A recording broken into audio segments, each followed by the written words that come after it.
Chinese state media on Friday revealed details of alleged bribery violations by some Chinese executives of British drug maker GlaxoSmithKline. Chinese police have detained 4 Chinese GSK executives in connection with allegations that the drug maker funneled up to 3 billion yuan or $489 million to travel agents to facilitate bribes to doctors and officials.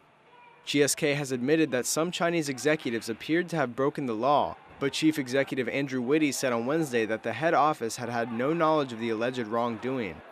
A man surnamed Li was a regional sales manager at GSK China in central Henan province and in charge of selling respiratory drugs to more than 10 hospitals in the provincial capital city of Zhengzhou, according to official news agency Xinhua.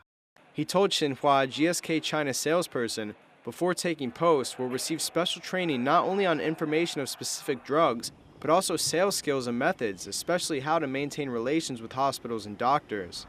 When they start, GSK salespeople will be given 10,000 yuan or $1,667 of funds and a list of doctors' names from all across the country in their profiles, he said.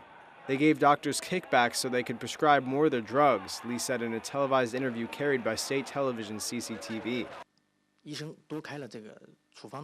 The more a doctor prescribes our medicine, the more kickbacks we give to him.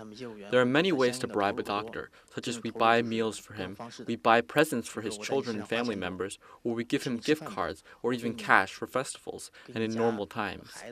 Sales always comes first. If you can meet sales goals, it doesn't matter what means you use to achieve it as long as it is within the spending limit set by the company. You can do anything.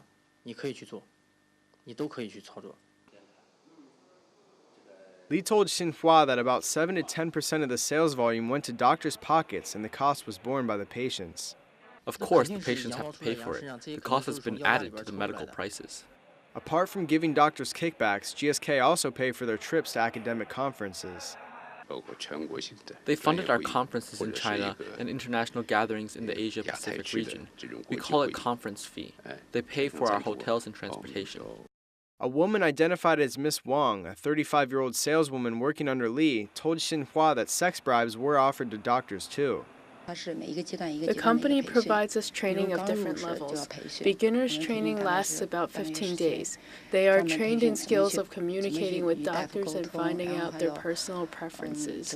China has long been known for a culture in which drug companies make payments to doctors, since physicians rely on rewards for writing prescriptions to offset meager salaries. Those practices, however, are increasingly at odds with the crackdown on corruption under President Xi Jinping, leaving companies struggling to toe the line while not losing business in a highly competitive market. GSK is the latest in a string of multinationals to be targeted by Chinese authorities over alleged corruption, price fixing, and quality controls.